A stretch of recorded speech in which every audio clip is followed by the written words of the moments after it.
Hello and welcome to the SCPF Student Advisory Information Session. This will offer you an opportunity to learn more about SCPF, but specifically the role of the student advisory to determine if you as a student have an interest in serving on this leadership opportunity. So thank you for your interest in advance. The SCPF Student Advisory seeks members who possess an interest in supporting culturally significant and diverse co-curricular programming, an understanding of concepts related to diversity, inclusion, and social justice, and are committed to ensuring opportunities for intercultural engagement remain accessible to students. So what is the Student Cultural Programming Fee, or SCPF? Well, this presentation briefly discusses what SCPF is. Should you choose to become an SCPF Student Advisory Board member, you will actually engage in a long-term training opportunity, which really delves into the who, what, when, why, and how of SCPF, including an historical understanding of where it came from. Today, I'd like to talk a bit more about what the SCPF Student Advisory does. So SCPF itself offers financial and educational support for culturally significant programming and initiatives coordinated by students, faculty, and staff on campus. The purpose of SCPF is to advance cultural awareness and social justice education and promote diversity, equity, and inclusion throughout campus. This specific, This specifically serves to support socio-historical phenomena experienced and expressed by minoritized and traditionally underserved communities, which encompasses social identities at the intersect, including diverse abilities, documentation status, ethnicity, gender, indigeneity, nationality, global citizenship, race, religious, and secular identity, as well as tribal citizenship and affiliation.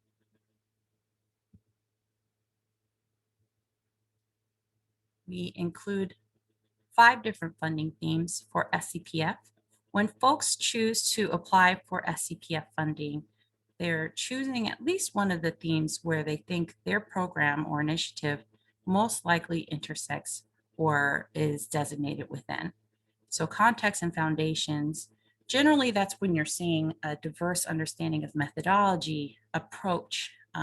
This is something where you might want to be engaging in historical context to further understand what's happening in the now. Those sorts of programs or initiatives would fall within that category. Social and emotional well-being.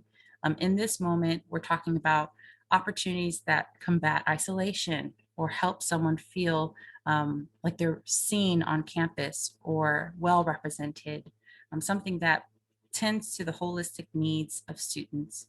An example could be a BIPOC symposium on mental health, for example. Training and development is an opportunity for folks to engage in educational concepts.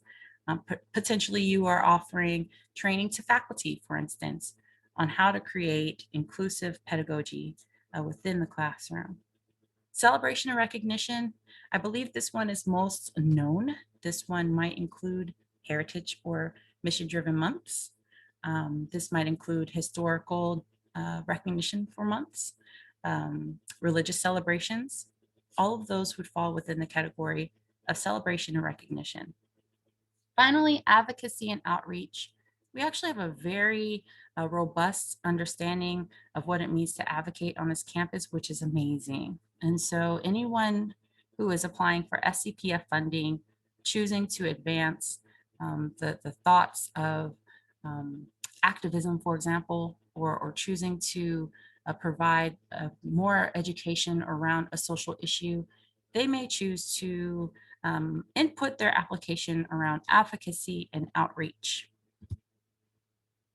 So some of the programs you might have seen on campus include Launch on Us, Native Artists in Conversation as part of Native November, the Arts as Activism, a conversation with Nikki Giovanni as part of Black History Month, or Welcome Back pop-up and the LGBTRC, just to name a few.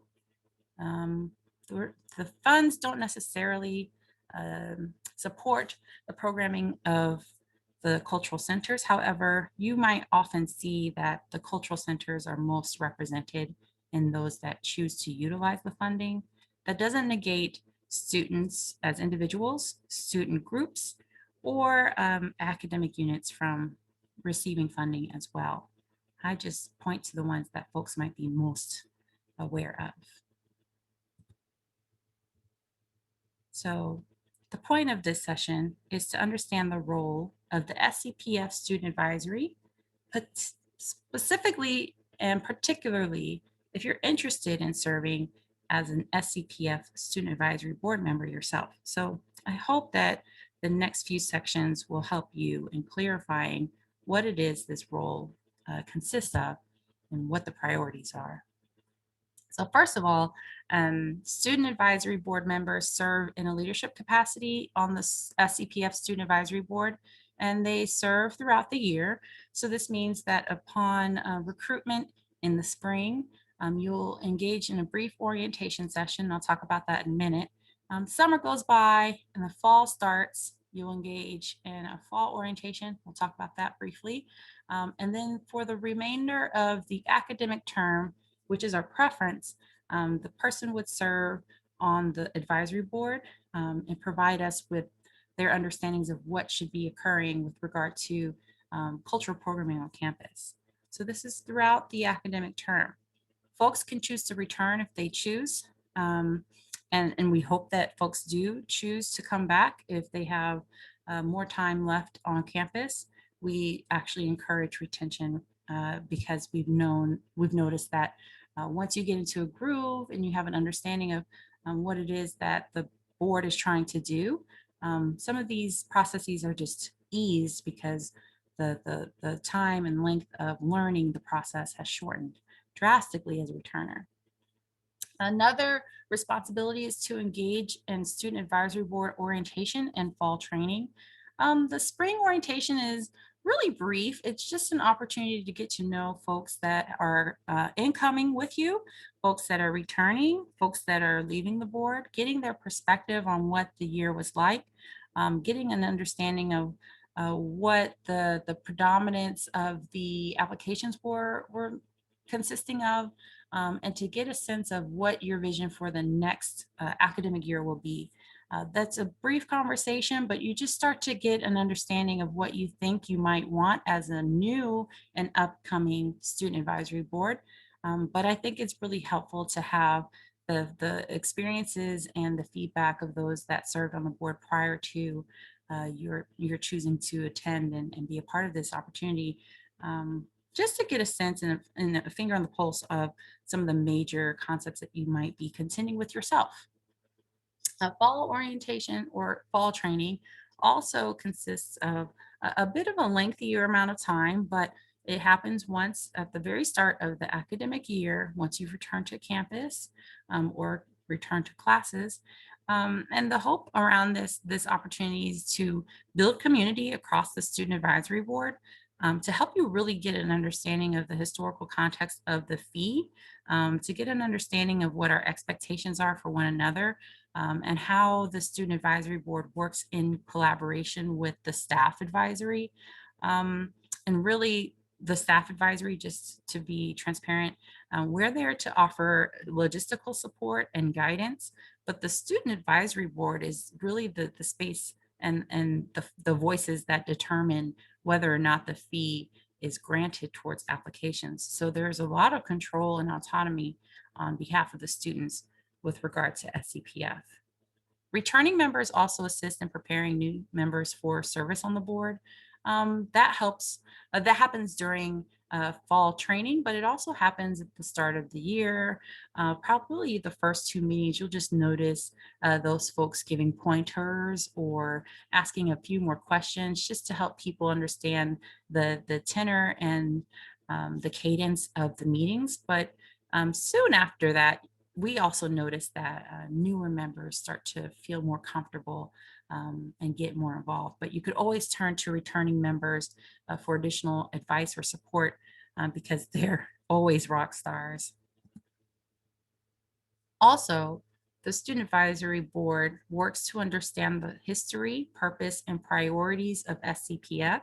And what we really mean by that is we really are working to ensure that this is an inclusive, equitable experience for applicants. It offers cultural programming that magnifies and advances our efforts for engaging social change on this campus. And we just really need our student advisory board members to fully understand and embrace that that is the aim of this fee. We do need to spend it down.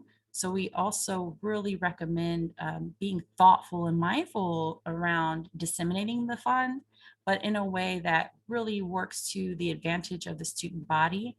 It doesn't help anyone if we're holding on to funds and programming isn't happening on campus.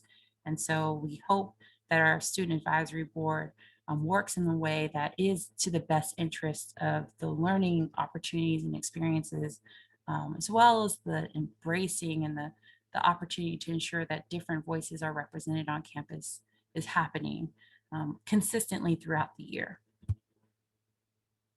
Student advisory board members review SCPF applications for feasibility of prospective projects. They're asking questions. We're looking at revamping some of this piece in terms of how the questions are shared across the board prior to allocation meetings. We're hoping to streamline it so it's much improved and not as clunky with regard to the process itself. Right now, there's a lot of emails. So hopefully this upcoming year, you'll notice a change with that. But generally, folks are responsible for reviewing applications and then coming to allocation meetings and being prepared to discuss the applications they reviewed. Generally, the people that review applications take the lead on asking questions should someone qualify for attendance at an allocation meeting. Allocation meetings are the opportunity for applicants to further explain the purpose and the mission of their applications and to dig into the weeds a little bit about what they hope to achieve if it's not already clear in their application. Generally, if the application is strong, we don't choose to waste applicants' time. We don't choose to waste the advisory board's time. If we can already make a decision based upon the material already available, that is our preference. But the allocation meetings, it is really important to ensure that you have all of the pertinent points of the application ready to be discussed at that time. Otherwise, we generally will flounder during that conversation, and it's just not helpful or productive for applicants or for the advisory board.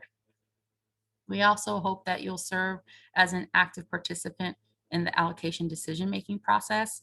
So near the closing of an allocation meeting, once all of the applicants have attended the meeting, and we have a closed group discussion on which events or activities or initiatives we'll fund, how we'll choose to fund it. The advisors, the staff advisors will help to provide points of clarity around logistics, or policy. But at the end of the day, the student advisory is the space that is responsible for the decision making.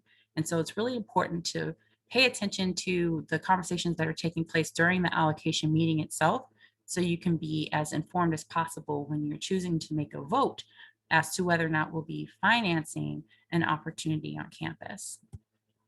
It is also important to be responsive to staff advisory requests for information via Illinois webmail. I know folks aren't necessarily always a fan of email, but that's the only space that we can count on as a reliable source of communication.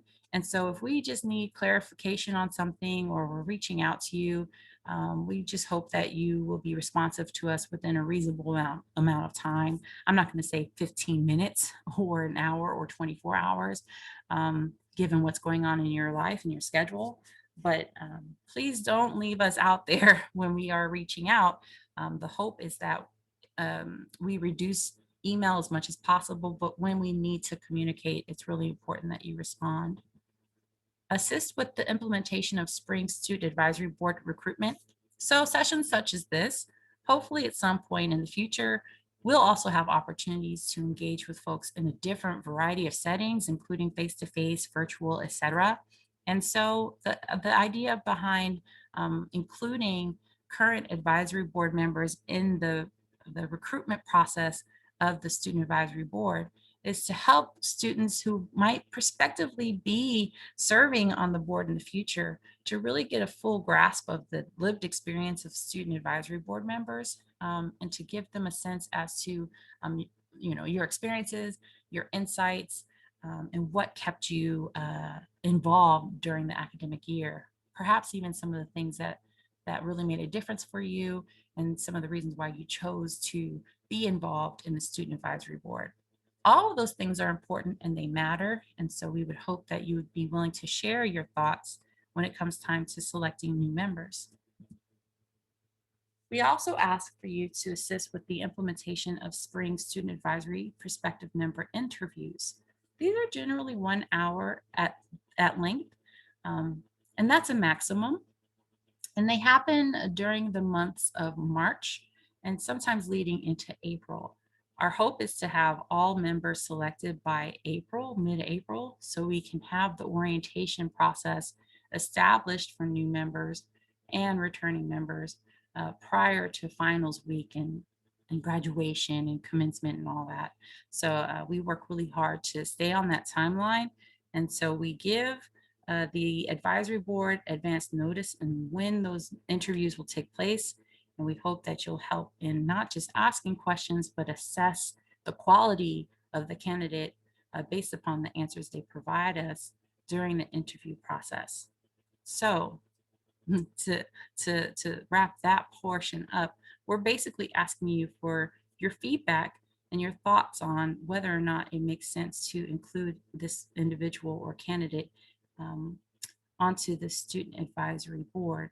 So again, it's another opportunity to think about the advancement of the board, thinking about the direction we want to take the board in. All of those pieces are left in the hands of the students, which is very rare, uh, especially with regard to financial determination. So we really hope that you find this to be an opportunity that's offering you a new scope on how organizations function, how colleges function. It's a great responsibility, and it's something that really matters and makes a difference for the lived experiences of students on campus. So we're very grateful to the service of student advisory board members on SCPF. And we think that's pretty cool. We hope you do too. So how do you apply? It's really easy. Visit the Office of Inclusion and Intercultural Relations website. Once you click on our website, there is going to be an About tab in the upper left corner of the screen. Under the SCPF funding menu, select SCPF Student Advisory Board, and there you'll see a brief understanding of what it is that we ask student advisory board members to uphold in terms of our mission for the board. And then you'll see an online application that you can access. Feel free to complete an application and we will be in touch with you shortly. Do you have any questions? Feel free to reach us at scpf@illinois.edu. You can also visit our website, https://oiir.illinois.edu /about/SCPF-funding. Thank you for your time. Thank you for your attention, and we look forward to receiving your application. Take care.